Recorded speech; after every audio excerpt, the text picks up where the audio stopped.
Terima kasih atas kesempatan yang telah diberikan kepada saya.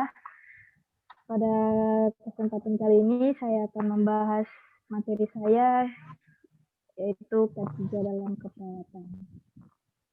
Adapun yang berkaitan dengan K3 dalam keperawatan, yaitu definisi dari K3 dalam keperawatan. Keselamatan dan kesehatan kerja adalah kegiatan yang dirancang untuk menjamin keselamatan dan kesehatan di tempat kerja. Perawat berisiko terhadap kecelakaan dan penyakit akibat pekerjaan. Perawat adalah tenaga kesehatan yang paling besar jumlahnya dan paling lama kontak dengan pasien, sehingga sangat berisiko dengan pekerjaannya. Namun perawat yang tidak menyadari terhadap risiko yang mengancam dirinya melupakan keselamatan dan kesehatan kerja.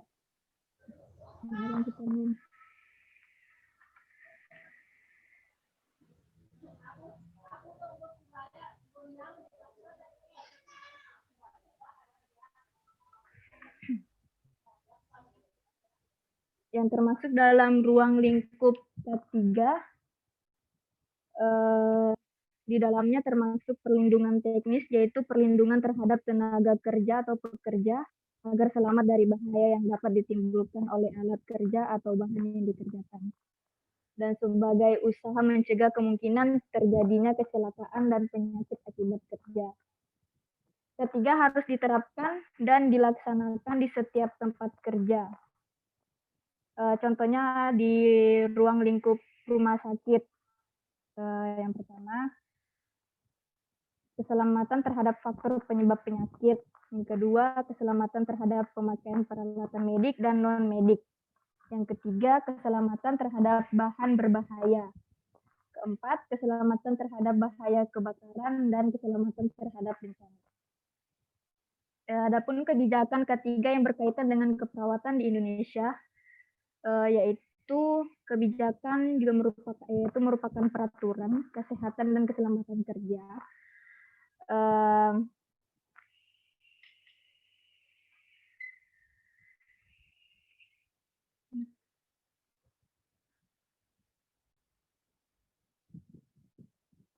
Merupakan persyaratan penting dalam penerapan sistem manajemen K3 dalam perusahaan. Kebijakan K3 ini merupakan bentuk nyata dari komitmen manajemen terhadap K3 yang dituangkan dalam bentuk pernyataan tertulis yang membuat pokok-pokok kebijakan perusahaan tentang pelaksanaan keselamatan kerja dalam perusahaan. Kesehatan dan keselamatan kerja harus diselenggarakan di tempat kerja dalam Undang-Undang Nomor 23 Tahun 1992 tentang kesehatan. Pasal 23 dinyatakan bahwa upaya kesehatan dan keselamatan kerja harus diselenggarakan di semua tempat kerja yang mempunyai risiko bahaya kesehatan, contohnya di rumah sakit atau puskesmas. Hubungan kebijakan K3 nasional dengan tugas perawat. Yang pertama, pemberi asuhan keperawatan, penyuluh dan konselor bagi klien, pengelola pelayanan keperawatan, peneliti keperawatan, pelaksana tugas berdasarkan pelimpahan wewenang, pelaksana tugas dalam keadaan keterbatasan tertentu. Ya, selanjutnya, konsep dasar K3, sehat, kesehatan kerja, risiko, dan hazard dalam pemberian asuhan keperawatan. Yang pertama, sehat. Status kesehatan seseorang menurut Bloom 1981 ditentukan oleh 4 faktor, yakni lingkungan, perilaku, pelayanan kesehatan, dan genetik.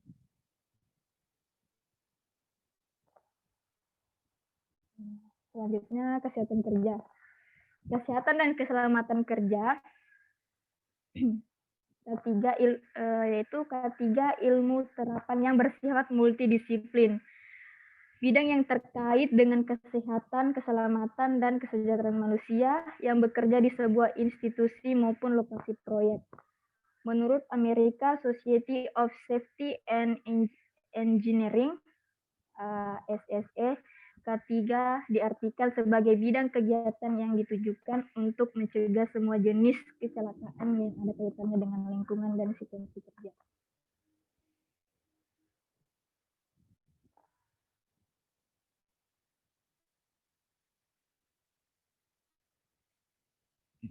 Kesehatan kerja bersifat medis dan sasarannya manusia atau pekerja. Pekerja yang dapat mempengaruhi kesehatan para pekerja, yang pertama itu kurangnya pencahayaan, kedua tidak adanya sistem sirkulasi udara, yang ketiga pekerja yang bekerja dengan menggunakan bahan-bahan kimia berbahaya, keempat tingkat kebisingan yang melebihi batas ambang pendengar. Pencegahan, kondisi di atas tadi memerlukan pencegahan dengan melakukan tindakan-tindakan sebagai berikut. Yang pertama, pemeriksaan pekerja secara berkala. Yang kedua, memberikan keterangan prosedur kerja sebelum kerja. Yang ketiga, pembuatan ventilasi yang baik. Yang keempat, mengubah cara-cara kerja yang dapat menyebabkan penyakit kerja. Yang kelima, pemakaian alat-alat pelindung diri secara teratur dan disiplin untuk menghindari risiko kecelakaan kerja. Resiko.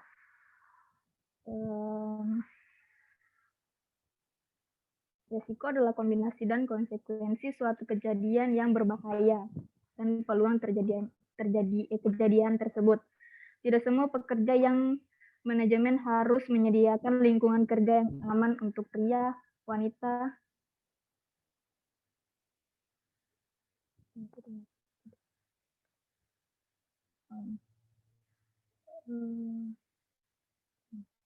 maksudnya tidak di sini tidak semua pekerja itu sama gimana ya, kayak manajemen penyediaan lingkungannya itu sama antara pria, wanita, penyandang cacat dan pekerja lainnya.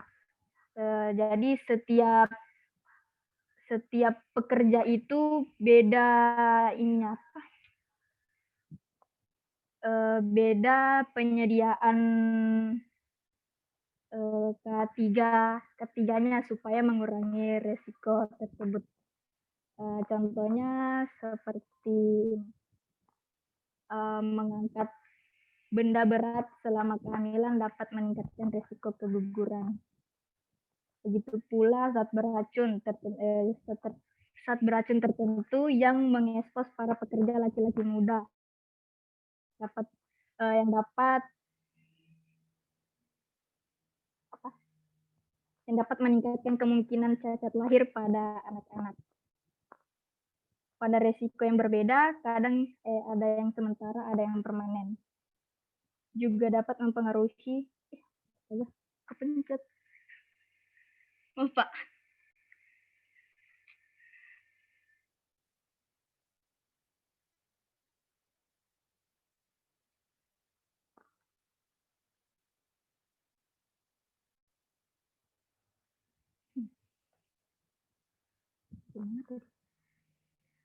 Pada risiko yang berbeda, ada yang sementara dan ada yang permanen.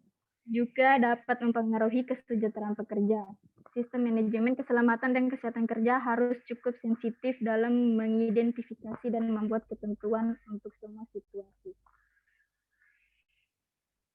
Yang terakhir yaitu hazard dalam pemberian asuhan keperawatan. Bahaya atau hazard merupakan segala hal atau sesuatu yang mempunyai kemungkinan mengakibatkan kerugian baik harta, benda, lingkungan maupun manusia. Budiono 2003. Bahaya hazard adalah suatu keadaan yang dapat mengakibatkan cedera, injury, atau kerusakan atau damage baik manusia, properti, dan setiap kegiatan yang dilakukan. Tidak ada satupun yang bebas dari resiko yang ditimbulkan dari bahaya. Adapun komponen dari bahaya, yang pertama karakteristik material, bentuk materi, hubungan pemajanan dan efek, jalannya pemajanan dari proses individu, kondisi dan frekuensi pengguna, tingkah laku pekerja.